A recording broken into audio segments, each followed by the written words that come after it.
এটা হচ্ছে কাতলা পটল। কাতলা পটল হচ্ছে দেশি পটলটা। এই পটলের বিচিটা খাওয়া যায়, কিন্তু হাইব্রিডের যে পটলের বিচিটা সেটা কিন্তু খাওয়া যায় না। আর আলুটাকেও একটু বড় বড় করে কেটে নিয়েছি, পটলটাকেও বড় বড় করে কেটে নিয়েছি। এই পটলটা এত বড় করে কাটার কারণ হচ্ছে এটা একেবারে গলে যায়, যেহেতু দেশি পটল।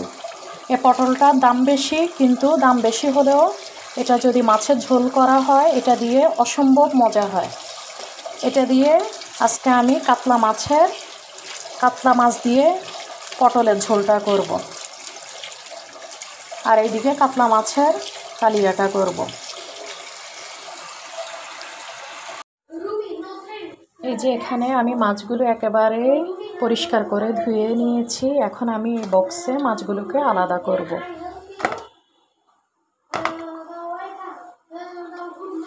যেহেতু এই মাছগুলো পরে খাওয়া হবে, সেজন্য এগুলোকে আলাদা 2 বক্স করে রাখবো।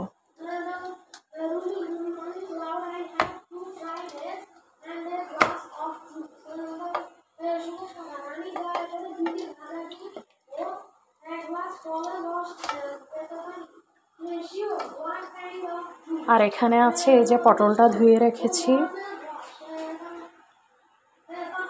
তো আজকে আমার দুপুরের রান্না হলো পটল আলু দিয়ে আর একটা টমেটো দিব, কাতল মাছের ঝোল, আর হচ্ছে কাতল মাছের ভাজা কালিয়া। আজকে এই 2টাই করব। যদি রাত্রে কোনো কিছু প্রয়োজন হয় সেটা করে নিব। আপনারা হয়তো বা এটা ভাবতে পারেন যে এগুলো আপনাদের সাথে ভিডিওতে শেয়ার করার কি আছে। আসলে এটা যেহেতু ডেইলি ব্লগ, তো দেখা যায় আমরা ডেইলি কি করছি না করছি সেই জিনিসগুলো আপনাদের সাথে শেয়ার করে আমাদের ভালো লাগে, এজন্যই আমাদের শেয়ার করা।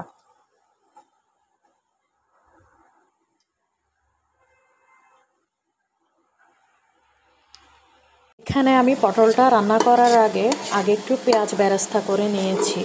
এখন এটাতে একটু আদা রসুন দিয়ে দিব। দেখা যায় পটলের তরকারিটা একটু পাংশে, এটাতে একটু পেঁয়াজ বেরেস্তাটা দিলে ভালো লাগে, ঝোলটাও দেখতে সুন্দর হয় আর খেতেও ভালো হয়।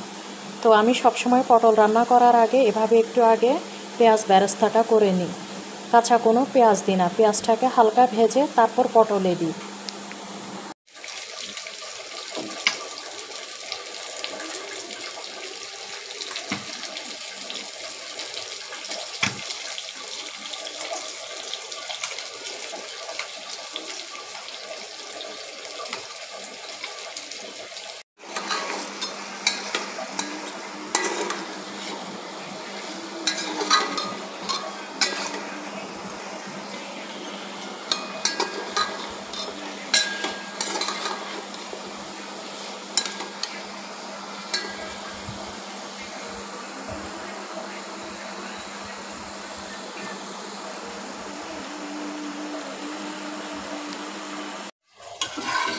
মাছগুলো ভাজা শেষ, মাছগুলোকে উঠিয়ে নেব। উঠানোর পরে এরপর যে তেলটা আছে মাছের তেলটাতে, এটাতে সবগুলো মশলা ভেজে নেব। তারপর সবার শেষে মরিচের গুঁড়া দিয়ে ভাজবো। কোনো রকমের পানি দিব না, এটা সম্পূর্ণ তেলের উপরে হবে। মাছটা ভাজা দেখেন কত সুন্দর হয়েছে, একেবারে লাল লাল মচমচে।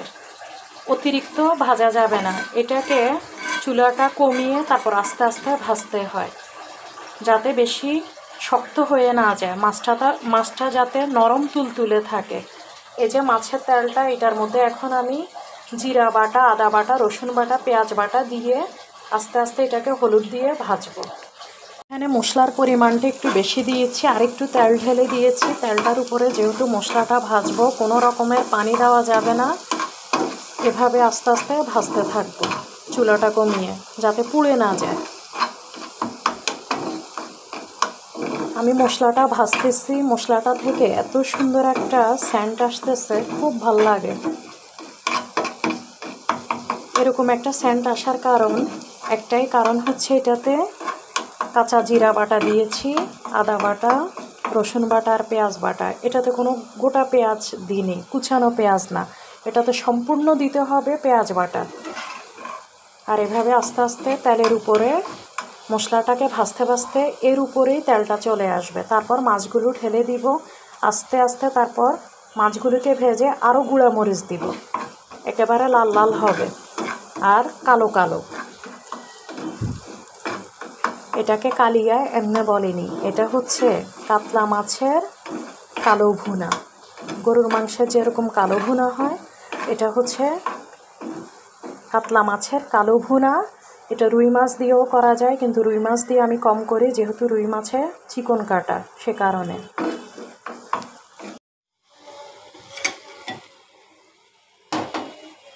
পুরা মশলাটা তার উপরে তেল চলে এসেছে, এ কারণে এখন মাছগুলো দিয়ে দিলাম। এই যে মশলাটা এখন মাছের উপরে উপরে দিয়ে দিচ্ছি, একেবারে ঢেকে দিব, আস্তে আস্তে হতে থাকবে। ক্যামেরাটাকে একটু দূর থেকে দেখাই, এই যে, তাহলে আরো বোঝা যাবে।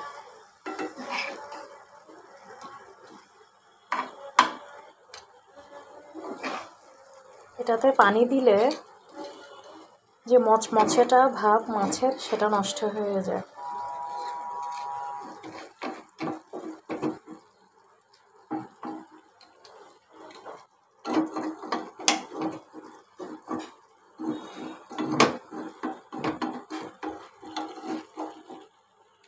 মাছটা যখন চুলার উপরে এরকম হতে থাকবে, আমি যখন উলট পালট করে দিব মাছটাকে, তখন দেখবেন আস্তে আস্তে মাছটা কালো হয়ে আসতেছে। কালো না ঠিক, এটাকে যেহেতু কালো ভুনা বলি, কালিয়া বলি, এজন্য কালো কথাটা চলে আসে।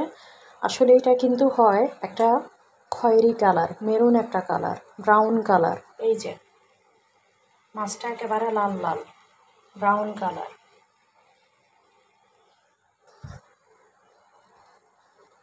আমি এখন মাছটাকে এভাবে ঢাকনা দিয়ে রেখে দিব, আর কিছুক্ষণ পর পর এসে এটাকে উলট পালট করে দিব, এই পিঠ থেকে ওই পিঠ। বিশ্বাস করবেন না, এই মাছটা আপনারা অবশ্যই এভাবে করে দেখবেন। এটা গরম ভাত দিয়ে লেবু দিয়ে অসম্ভব মজা হয় কিন্তু খেতে। এই যে এখন এই মাছটাকে উল্টিয়ে দিচ্ছি। এই মশলাটার ভিতরেই মাছটা দমে দমে হতে থাকবে।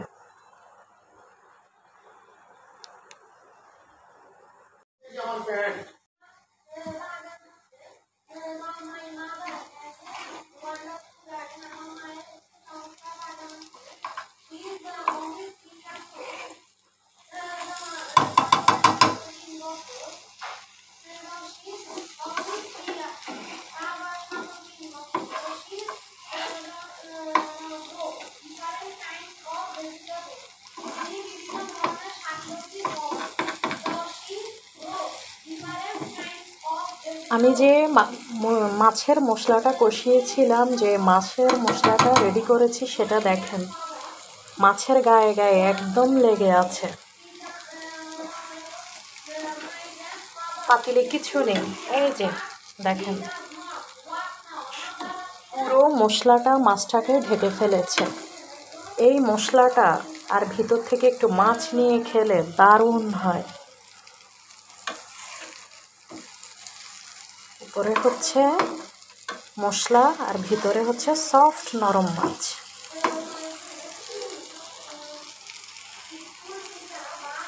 যাক,